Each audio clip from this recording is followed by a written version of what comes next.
Kali ini kita akan membahas sebuah konsep yang jujur aja seringkali disalahpahami, yaitu takut kepada Allah. Ya, kedengarannya mungkin agak menyeramkan ya, tapi ternyata maknanya itu jauh lebih dalam, jauh lebih kaya daripada sekedar rasa takut biasa. Yuk kita coba kupas tuntas, apa sih sebenarnya yang dimaksud di sini? Oke, coba kita mulai dari sini. Jujur ya, waktu Anda dengar frasa takut kepada Tuhan, apa sih yang pertama kali kepikiran?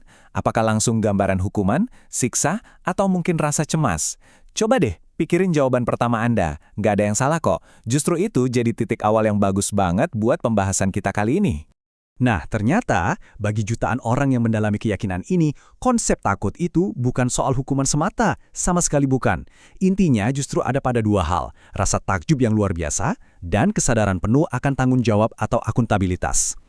Ini adalah sebuah perasaan yang bisa mengubah cara kita memandang segalanya, jauh banget dari rasa takut yang bikin kita cemas. Nah, disinilah letak perbedaannya yang paling mendasar. Coba lihat, pandangan umum seringkali mengartikannya sebagai teror, ngeri, pokoknya sesuatu yang menakutkan. Tapi dalam pandangan teologis yang kita gali, artinya bergeser total. Dari teror jadi rasa takjub, dari rasa ngeri jadi rasa hormat yang mendalam, dan dari ketakutan jadi kesadaran akan akuntabilitas. Pergeseran makna inilah kunci dari semua pembahasan kita. Oke, jadi pertanyaannya, dari mana sih konsep ini datang? Nah, ini membawa kita ke poin utama yang pertama. Ini adalah sebuah perintah ilahi. Jadi ini bukan sekedar saran, bukan pilihan, atau kalau lagi mood aja. Menurut teks sumbernya, ini adalah sebuah kewajiban. Fondasi yang benar-benar mendasar dari keimanan itu sendiri. Dan perintahnya itu lugas banget loh. Contohnya di kutipan ini. Dan hanya kepadakulah hendaknya kamu merasa segan, takut. Perhatikan deh kata hanya. Kata ini krusial banget. Artinya, rasa segan, rasa hormat, rasa takjub yang tertinggi ini eksklusif. Cuma boleh ditujukan ke satu sumber itu saja. Nggak ada yang lain.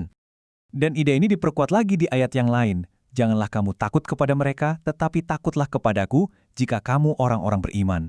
Nah, di sini kita lihat, rasa takut kepada Tuhan ini seolah-olah jadi penawar dari ketakutan-ketakutan lain. Entah itu takut sama omongan orang, takut sama ancaman atau tekanan sosial.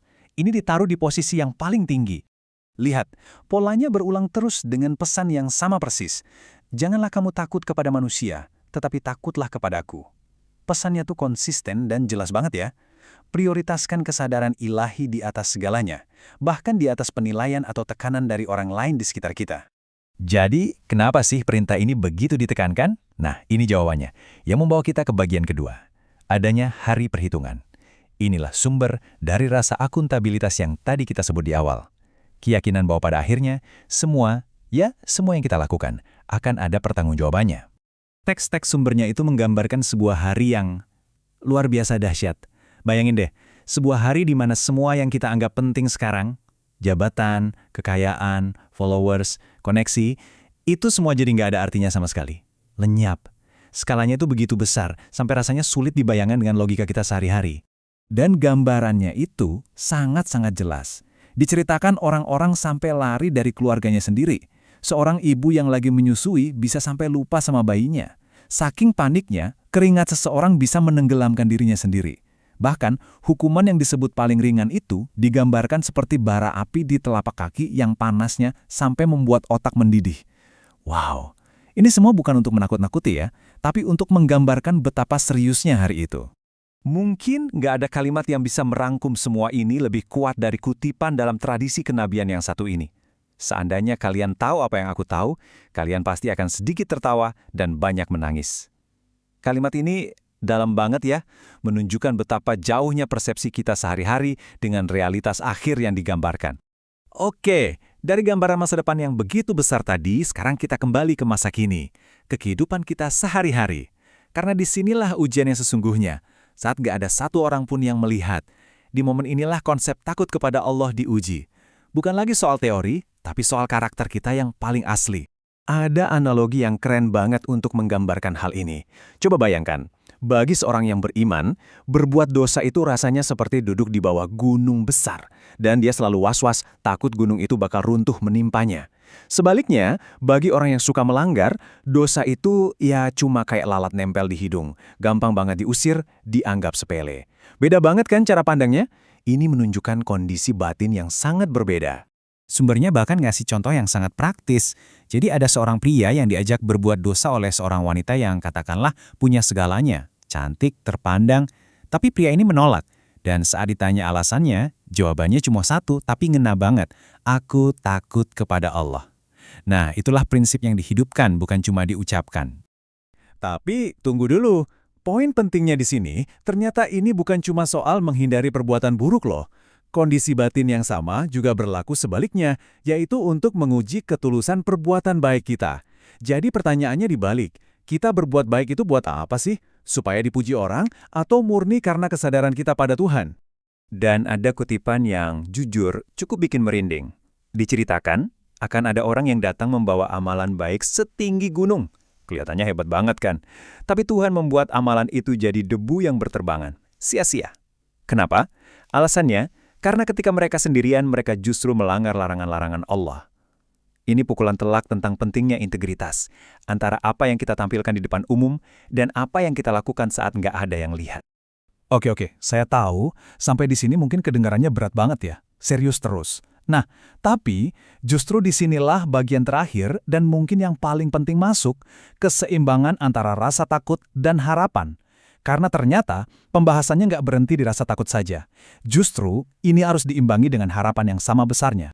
Ada perbandingan yang luar biasa untuk menggambarkan keseimbangan ini. Di satu sisi, ada keadilan ilahi. Dikatakan, seandainya seorang mukmin tahu betapa dahsyatnya hukumannya, nggak akan ada yang berani berharap masuk surga. Tapi, di sisi lain, ada rahmat ilahi. Seandainya seorang yang ingkar tahu betapa luasnya rahmatnya, nggak akan ada yang pernah putus asa. Keduanya, ini adalah dua sisi mata uang yang nggak bisa dipisahkan. Dan ada sebuah janji yang indah sekali yang dikutip langsung dari Tuhan. Aku tidak akan menghimpun dua rasa takut dan dua rasa aman pada hambaku. Jika ia merasa takut kepadaku di dunia, aku akan memberinya rasa aman di hari kiamat. Intinya apa? Rasa takut yang benar di dunia ini, yang berarti rasa hormat dan sadar diri, justru akan menjadi tiket kita menuju rasa aman yang sejati nanti. Satu lagi poin yang penting banget untuk diluruskan. Rasa takut ini ternyata bukan cuma buat mereka yang merasa banyak dosa loh. Menurut sumbernya, justru orang-orang yang paling taat pun punya rasa khawatir ini. Mereka khawatir puasanya, sholatnya, sedekahnya, jangan-jangan nggak diterima. Ini bukan insecure ya, tapi ini adalah bentuk kerendahan hati. Kesadaran bahwa amalan kita diterima atau tidak, itu murni karena rahmatnya, bukan karena kehebatan kita. Nah, semua pembahasan kita akhirnya mengerucut pada satu pertanyaan besar ini. Bagaimana caranya seseorang bisa hidup dengan dua perasaan sekaligus? Rasa takjub yang begitu mendalam sekaligus harapan yang tanpa batas. Inilah mungkin inti dari perjalanan spiritual yang digambarkan. Berjalan di antara dua kutub ini, menyeimbangkan dua sayap, yaitu rasa takut dan harap untuk bisa terbang. Sebuah pertanyaan yang bagus untuk kita bawa dan renungkan masing-masing. Terima kasih sudah menyimak.